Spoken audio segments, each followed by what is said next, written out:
இன்னைக்கு நம்ம The World's Best Martial Artist 10th episode தான் பார்க்க போறோம். எபிசோட ஓப்பனிங்ல 3 நாளா இந்த காம்படிஷன் தொடர்ந்து நடந்துருக்கும். சோ இப்படி ஒரு இன்டென்ஸான காம்படிஷன்ல நம்ம ஹீரோவோட யூனிவர்சிட்டி தான் ஜெயிச்சிருக்கு. நம்ம ஹீரோவோட தலைமையில ரொம்ப வேல்யூபிளான ரிசோர்சஸ் அவங்களோட யூனிவர்சிட்டிக்கு செக்யூர் பண்ணி கொடுத்திருக்கான் அப்படிங்கிறது ரொம்ப பெருமையான ஒரு விஷயம். வாரியர் அப்படிங்கிறவங்க இப்படிதான் விட்டு கொடுக்காம இருக்கணும். இந்த போட்டியில பங்கேற்று சண்டை போட்ட எல்லாருமே ஒரு வாரியர்னு கூப்பிடுறதுக்கு தகுதியானவங்க தான். கண்டிப்பா இதே மாதிரி பெட்டரான மேட்சஸ் வர காம்படிஷன்லயே அடுத்தடுத்த வருடங்கள்ல இருக்கும் அப்படின்னு நாங்க நம்புறோம் அப்படின்னு டிவில அந்த டெலிகாஸ்ட் எல்லாம் முடிய, அதுவே நம்ம ஹீரோ பையன் ரூம்ல உட்காந்து மெடிடேட் பண்ணிக்கிட்டு இருக்கும்போது, ஓகே இப்ப வந்து அந்த ஃபர்ஸ்ட் இயர் பசங்களே எந்த அளவுக்கு ஸ்ட்ராங்கா இருந்தாங்க அப்படிங்கறத நான் பார்த்துட்டேன். என்னோட உடம்புல அந்த ஒரு சிஸ்டம் மட்டும் இல்ல அப்படின்னா கண்டிப்பா இதுல என்னால ஜெயிச்சிருக்கவே முடியாது.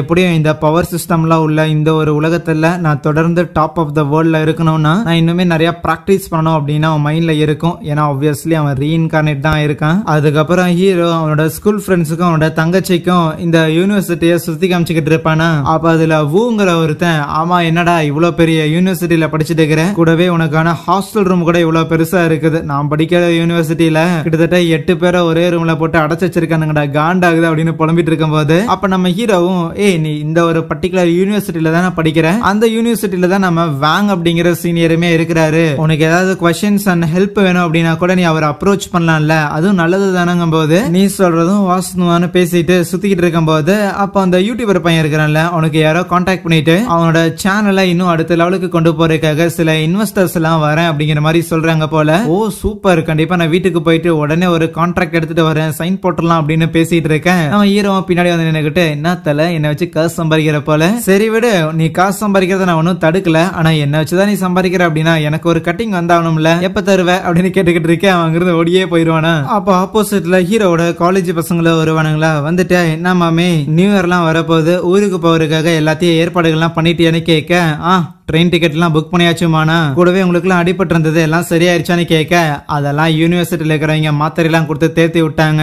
ஆனா ஒன்ஸ் லீவ் முடிஞ்சு திருப்பியும் வரும்போது கண்டிப்பா யாரு இன்னும் அடுத்த லெவலுக்கு போயிருந்திருக்காங்க அப்படிங்கறத பார்த்தாகணும். சோ அதனால ஹீரோ போய ரொம்ப எல்லாம் வந்து ட்ரைனிங் எல்லாம் எடுக்காம லெத்தார்ஜிக்கா இருந்துடாத, லீவ் முடிஞ்சு வரும்போது முன்ன இருந்ததுக்கும் நாங்க ரொம்ப பெட்டரான ஒரு ஆளா வரப்போறோம்டான்னு சொல்ல, ரைட்டு நான் எப்ப இருந்து உங்களுக்கு எல்லாம் எதிரியான அப்படிங்கிற மாதிரி பாத்துக்கிட்டு இருப்பான். அதுக்கப்புறம் நம்ம ஹீரோ அவனோட சொந்த ஊருக்கு ட்ரெயின்ல போயிட்டு இருப்பானா, கூடவே அவனோட ஃப்ரெண்ட்ஸும் இருப்பாங்க. அப்ப அங்க இருக்கிற மேகசீன்ல யார் யாரு டாப் ரேங்க்ல இருக்கிற சில ஸ்டூடெண்ட்ஸ் அப்படின்னு சொல்லி ஏதோ லிஸ்ட்ல விட்டு இருந்திருப்பாங்க போல. அதுல நம்ம ஹீரோவையும் 6வது பிளேஸுக்கு வச்சிருந்திருப்பாங்களா. சோ மேபி இப்ப நடந்த இந்த ஒரு டோர்னமெண்ட்லயா இருக்கும்னு நினைக்கிறேன். இத பத்தி பேசிட்டு இருக்கும் போது நம்ம ஹீரோ அந்த ரேங்கிங்க பத்தி எல்லாம் பெருசா கவலைப்படுற மாதிரி தெரியல. நான் படிக்கிற யூனிவர்சிட்டிலே கிட்டத்தட்ட ஒரு 1,00,000 பேர் இருப்பாங்க. அதுல ஒரு 60,000 பேராவது என்னோட ஸ்ட்ராங்கா இருப்பாங்க. சோ அதனால இந்த ரேங்கிங் அப்படிங்கறத பத்தி எல்லாம் கேர் பண்ணிக்கிட்டு இல்லாம இன்னும் எப்படி அடுத்தது இம்ப்ரூவ் ஆகுறது அப்படிங்கறத பத்தி யோசிச்சாகணும். சோ அதனால கூடிய சீக்கிரம் நான் செகண்ட் லெவலுக்கும் இம்ப்ரூவ் ஆகணும் அப்படிங்கும் போது பசங்களாம் அதை கேட்டு ஆச்சரியமாயிடுறாங்க. என்னது இப்போவே நீ செகண்ட் லெவலுக்கு போவ அப்படின்னா,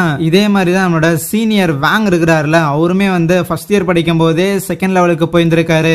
இப்படியே போச்சுன்னா கூடிய சீக்கிரம் நம்ம வாங் வந்து எந்த அளவுக்கு பவர்ஃபுல்லா இருக்கிறாரோ அதே மாதிரி நீயும் பவர்ஃபுல்லா இருவ. உன்னோட பவர்ஸ் எல்லாம் இன்க்ரீஸ் ஆகிறத பார்த்தா ஏதோ கேம் ஆடுற மாதிரி தெரியுதுன்னு சொல்லுவாங்க. அதுக்கப்புறம் அவனோட சொந்த ஊருக்கு வந்துடுறாங்களா, பசங்க எல்லாரும் வாடா ஒரு டாக்ஸியை பிடிப்போன்னு கேட்க, இல்ல நாங்க 2 பேர் நடந்து வரோம் நீங்களா போங்க அப்படின்னு அனுப்பி விட்டுட்டு ரொம்ப நாள் கழிச்சு ஊருக்கு வந்திருக்கான் போல. சோ ஊர்ல இப்ப நியூ இயர் நடக்க போது, எல்லாரும் ஃபெஸ்டிவலுக்காக தயாரா இருக்கிறாங்களா. பரவாயில்ல எதுவுமே மாறலன்னு ஊர்ல இருக்கிற எல்லாத்தையும் ஒரு மாதிரி நாஸ்டாலஜிக் ஃபீலோட ரசிச்சுட்டு வந்துகிட்டு இருக்க. அப்ப அங்க ஒரு டாக்ஸி டிரைவர் நம்ம ஹீரோவை பார்த்தோன்னே, ஹே நீ தானா அது டிவில அந்த ஏதோ ஒரு காம்படிஷன்ல சண்டை போட்டுட்டு இருந்தீங்களே அது நீ தானே, என்னோட பையன் உன்னோட பெரிய ஃபேன் தெரியுமா, அதனால கோச்சுக்காம ஒரு ஆட்டோகிராஃப் மட்டும் போட்டு கூட பேப்பர் பென் எல்லாம் கொடுத்துக்கிட்டு இருப்பாரு. அவரு மட்டும் இல்ல, ஸ்கூல் விட்டு வரும்போது சில பசங்களாம் கூட நம்ம ஹீரோவை ரெகக்னைஸ் பண்றாங்களா. ஈவன் ஒரு வயசானவர் கூட அடாம அந்த பையன் தான் டிவில வந்தான்ல அப்படின்லாம் நினைக்க. அதுக்கப்புறம் அவனோட ஃபேமிலியை வந்து மீட் பண்றான். எல்லாருக்கும் பயங்கர சந்தோஷம் வந்ததுல. அடுத்த நாள் காலையில தூங்கி எந்திரிக்க, எப்பா என்னதான் இருந்தாலும் வீட்டுல தூங்குற மாதிரி வராது. எனிவேஸ் இப்போதைக்கு அந்த காம்படிஷன்ல ஜெயிச்சிருந்திருக்கும், அதுக்கு நமக்கு சில ரிவார்ட்லாம் வந்திருக்கு. கூடவே இந்த சிஸ்டம் கூட கொஞ்சம் அப்கிரேட் ஆயிருக்கு. இன்னும் நம்மளால அந்த சிஸ்டம் வச்சு நிறைய விஷயம் பண்ண முடியும் போலன்னு யோசிச்சுட்டு இருக்கேன். சரி இப்போதைக்கு கொஞ்சம் வெளியில போய் சில் பண்ணிட்டு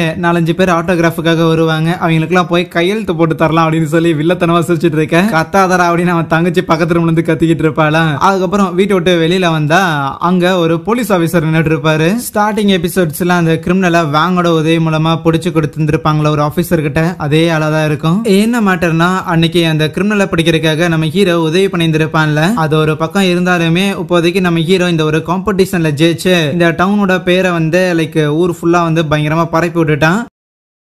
நம்ம ஹீரோவை பத்தி இந்த டவுன்ல தெரியாத ஆளுங்களும் கிடையாது. ஆனா அதே நேரத்துல நம்ம ஹீரோவால இந்த டவுனை பத்தி தெரியாத ஆளுங்களும் கிடையாதுங்கிற மாதிரி ஆயிருச்சு. இதே மாதிரியான ஒரு சம்பவம் ஒரு 2 வருஷத்துக்கு முன்னாடி நம்ம வாங் வந்து இந்த காம்படிஷன்ஸ்ல டாப் ஸ்கோர் வாங்கும் போது அப்பயுமே இந்த ஊரோட புகழ் வந்து பயங்கரமா பேசப்பட்டுச்சாமா. ஆனா அதனாலயே இந்த ஊரு எக்கனாமிக்கலி கொஞ்சம் கீழே தான் இருக்காமா. ஆனா ஒன்ஸ் வாங் இந்த போட்டியில எல்லாம் ஜெயிச்சதுக்கு அப்புறம் இந்த ஊருக்குன்னு ஒரு நேம் இருக்குன்னு சொல்லிட்டு அதுக்கப்புறம் இந்த ஊர்ல நிறைய இன்வெஸ்ட்மெண்ட் ஆப்பர்ச்சுனிட்டி எல்லாம் கிரியேட் ஆச்சு. சோ அதனால இப்ப நீயும் திருப்பி இதே மாதிரியான ஒரு விஷயத்தை ரீக்ரியேட் பண்ணிருக்க. இன்னும் கண்டிப்பா நிறைய இன்வெஸ்ட்மெண்ட் ஆப்பர்ச்சுனிட்டிஸ் இந்த ஊருக்கு வரதான் போகுது. சோ அது எல்லாத்துக்கும் ஒரு சின்ன ஒரு நன்றி கடன் தெரிவிக்கிற விதமா உங்களுக்கு நாங்க இங்க இருக்கிற ஒரு இடத்துல ஒரு அபார்ட்மெண்ட் ஒன்னு அலோகேட் பண்ணிருக்கோம்னு சொல்லும் போது அதை கேட்டு நம்ம ஹீரோக்கு பயங்கர ஆச்சரியம். என்னது சீரியஸ்லி அந்த அபார்ட்மெண்டா? அங்கதானே இந்த ஊர்லயே பெரிய ஸ்கூல் ஒன்னு இருக்கு. அப்ப அந்த ஸ்கூல்ல என் தங்கச்சி நான் படிக்க வைக்கணுமா அப்படிங்கிற சொல்லிட்டு அவனால எதுவும் நம்ப முடியல. இருந்தாலும் அந்த கிரிமினலை பிடிச்சு கொடுத்தது அப்படின்னு சொல்லி அதையும் சேர்த்து தான் சொன்னீங்க. ஒருவேளை அந்த கிரிமினலை பிடிச்சு கொடுத்தது வாங்கும் தான் பண்ணாரு. அவருக்கு இதுல பாதி ஷேர் போகணும்லன்னு கேட்க, இல்ல ஆக்சுவலி வாங் கிட்ட இதை பத்தி நான் பேசிட்டேன், அவரு தான் மொத்தத்தையும் உனக்கே கொடுக்க சொன்னாருங்கும் போது ஒரு செகண்ட் வெரிஃபை பண்ணிக்கிறதுக்காக நம்ம ஹீரோ வாங்குக்கு கால் பண்ணி இதை பத்தி எல்லாம் கேட்க, இங்க பாரு எனக்கு அதுல இருந்து எந்த ஒரு ஷேரும் தேவையில்ல, எனக்கு ஏற்கனவே கிடைக்க வேண்டிய ஷேர் கிடைச்சிருச்சு. ஆனா உனக்கு நீ ஒரு வாரியரா இருக்கிற அப்படிங்கும் போது அடிக்கடி ட்ரைனிங் எடுத்தாகணும். உன்னோட ஃபேமிலியை டிஸ்டர்ப் பண்ணாம ட்ரெயின் பண்றதுக்கு ஒரு பெரிய வீடு இருந்தா நல்லா இருக்கும். சோ அதனால டேக் இட் என்ஜாய்ன்றுவான். அப்புறம் நம்ம ஹீரோ அவனோட பேரண்ட்ஸையும் அங்க கூட்டிட்டு போயிருக்க, ஆல்ரெடி அந்த வீடு ஃபர்னிஷ்டா இருக்குமா. அதை பார்த்துட்டு அவங்க பயங்கரமா ஆச்சரியம் ஆயிடுறாங்க. டே மவனே உண்மையிலே இந்த வீட்டை உனக்கு கொடுத்துருக்காங்களா? ஆனா எனக்கு என்னமோ சந்தேகமா இருக்கேன்னு அவங்க அம்மா டவுட்டோட கேட்டுக்கிட்டு இருக்கேன். எதுக்கு உங்க பையன் மேல இவ்வளவு சந்தேகம்? அதெல்லாம் உண்மையிலே கொடுத்துருக்காங்க அப்படின்னு. அதுக்கப்புறம் இது வரைக்கும் காமிச்ச கேரக்டர்ஸ் எல்லாரும் நியூ இயரோட ஈவ் அன்னைக்கு என்னென்ன பண்றாங்க அப்படின்ட்டு ஒரு சின்ன ஒரு ஸ்லைடு மாதிரி போயிட்டு இருக்கும்.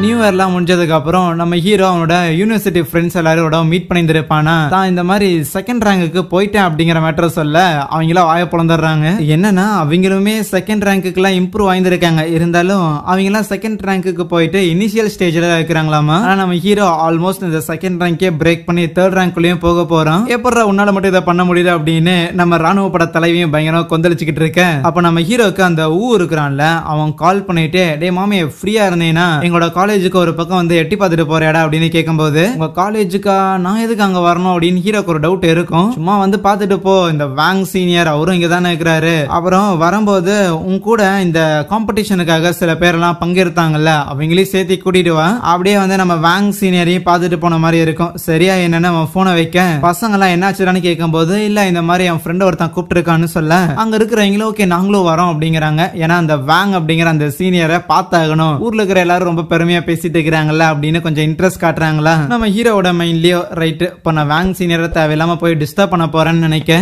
அதுவே அந்த ஊவை அப்படி போன் பண்ணி சொல்ல சொன்னதே நம்ம வாங்கா தான் இருக்குங்கிறத காமிச்சு அங்கே இந்த ஒரு எபிசோடையும் முடிக்கிறாங்க. சரி, தேங்க்யூ.